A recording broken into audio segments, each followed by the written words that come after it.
Everyone, hopefully you and your family are safe and healthy during this time. That's the first thing that we're going to ask for, is to be safe and healthy during this pandemic.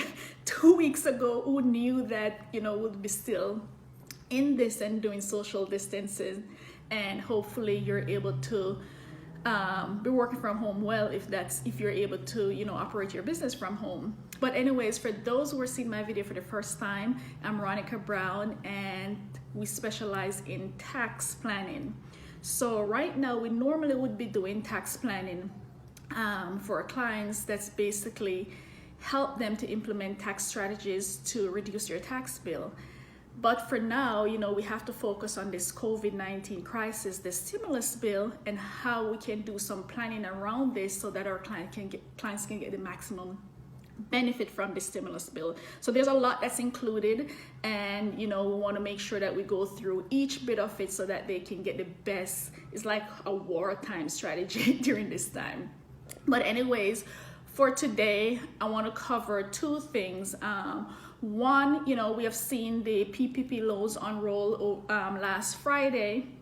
And, of course, there was some chaos with the entire situation as banks trying to figure out their process in accepting applications, as well as, interpreting the guidance as far as what information to request from the clients and so forth. So the SBA used the banks for the PPP loan to collect information and submit it to them, and then they're the one that's going to go do the approval process and so forth. So what I wanted to cover today, the first thing is for those who did not get to submit an application, what are some of the things that you can start doing right now? And for those who have submitted application, what's going to be basically your mindset around, how much money you were approved for and so forth, so that you will have enough money to last through this crisis. But first, for those who did not get an application in for some reason or the other, we've heard different feedback from various banks about, which customer they were processing application for. Other bank, they were just overwhelmed, so they weren't able to accept other application. Right now, there are non-bank providers who have stepped in and who the SBA is approving to accept your application, such as, QuickBooks have rolled out over the weekend that they're accepting the application, PayPal as well. So you can also process your application through those providers if you did not get to process it through your local bank. So basically a bank that you have a checking account with or a credit card will, or if they have your credit card account, those are the banks that you should go to first if they are a SBA approved lender to process your application. If they weren't able to help you, the SBA website also have a list of approved banks, and we've also tried some of those banks, but a lot of them are only focusing on their current customer. So what we're seeing is those who didn't get through, whether it's Bank of America or Wells Fargo here in the Southeast, that they're able to go through QuickBooks or PayPal. So once you're able to start submit your application, that's the first thing that you go ahead and try to find a non-bank provider who can process your application. The second thing you're going to want to do is also work with your tax advisor, your tax planning consultant that you work with, to have them help you with this maximum loan calculation. So there were a lot of hiccups this Friday as far as what to include, what not to include. This information is still changing on a daily basis. I kid you not, it's still changing on a daily basis. So you want to make sure that once you submit your application, you're going to have the most accurate information included in there, and that your calculation is most updated with as far as what they're included in the computation. Then once you get that submitted, then you'll hear from the bank with whatever information that they will need. And every bank has their own process. So if your friend didn't get to submit that, if your friend or if your next business owner friend has a different process, don't feel overwhelmed, because whomever you're submitting your application through, they're still working on the process and they all are requesting different information. So make sure that you get the correct maximum loan computation, and that you can get help from your provider with that. The next thing that I wanted to talk about today is for those who already have an application in. So now you should know your maximum loan amount, and that is the amount based on, you know, the calculation where they, you know, look at your payroll and so forth to decide, you know, what's included and how much you may get. I think a lot of people were surprised because, you know, they see that, you know, this may not be enough money to cover expenses throughout this period, because the thing is, you have to spend this money by the end of June in order to make it forgivable, and you have to spend it on certain things, payroll, mortgage, utilities, for it to be forgiven. So one of the things that, you know, our clients are doing is basically making sure that they have an entire year plan. So this really doesn't matter about your own perspective on how long you think this is going to last. I thought it was going to be a 2-week social distance, but no, we're still in week 3.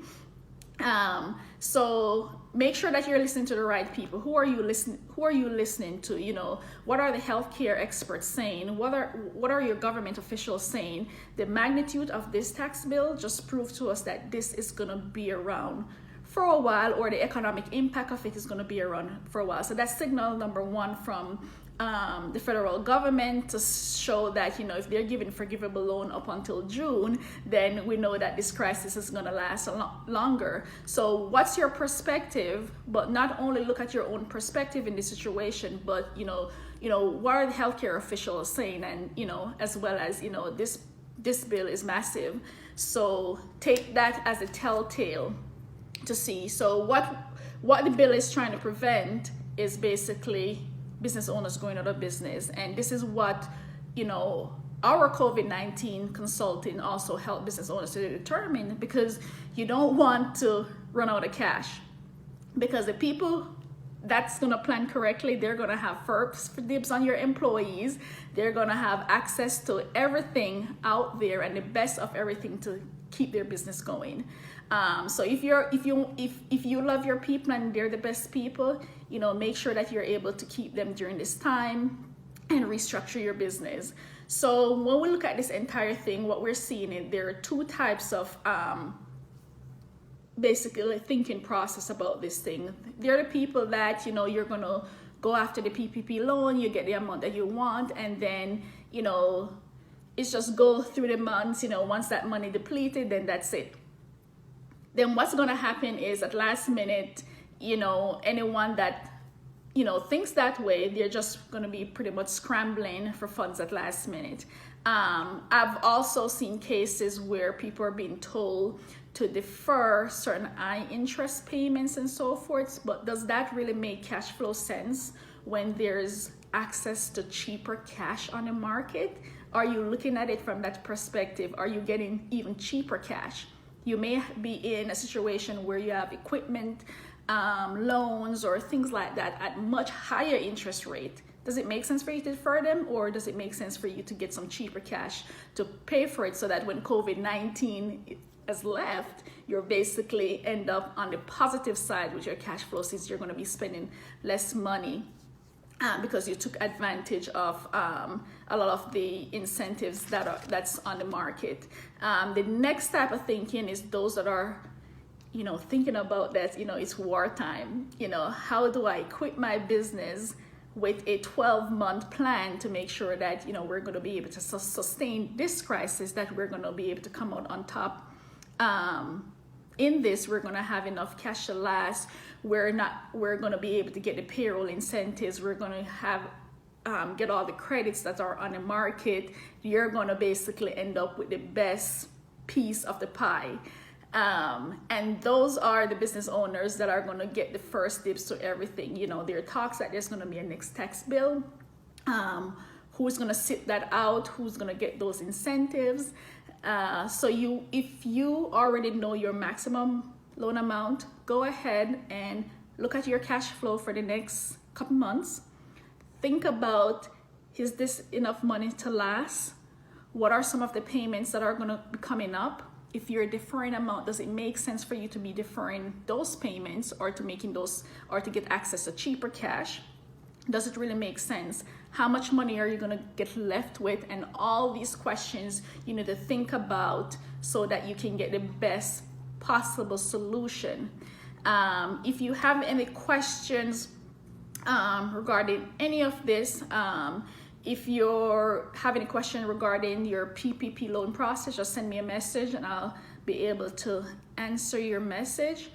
But as I said, stay safe, stay healthy, and let's hope that we all will basically be in business after this.